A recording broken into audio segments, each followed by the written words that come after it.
Бүгін қысқа арналған тәтті қызыл бұрыштан жасалатын перцев томатном соусе дайындап үйренеміз. Ол үшін ең алдымен бұрыштарымызды жуып аламыз, одан кейін тазартамыз. Ыдысымызды газдың үстіне қойып, оның үстіне томат салып, үстіне су құйып, барлығын жақсылап венчикпен араластырамыз.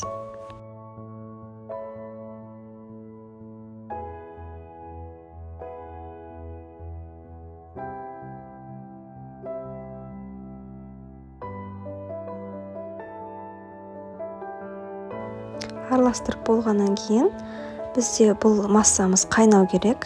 Қайнағаннан кейін үстіне сұйық май, уксус қосып, тағы да жақсылап араластырамыз.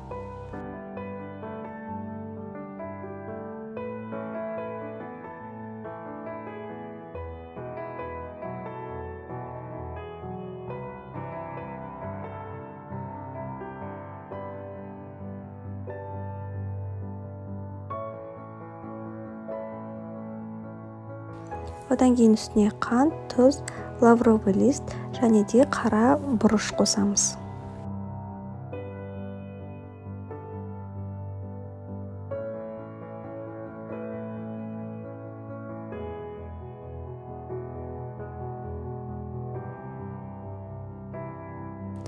Осындай дөңгелек қара бұрыш қосамыз. Одан кейін барлығын жақсылап араластырамыз. Массамыз 15 минут қайнау керек, одан кейін қызыл бұрыштарымызды қосатын боламыз.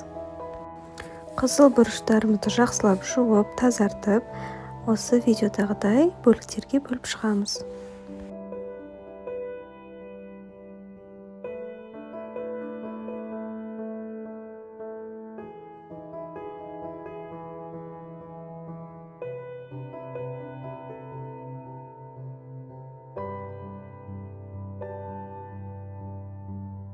Енді 15 минут қайнаған томатты массамызға бұрыштарымызды қосып, барлығын жақсылап араластырамыз.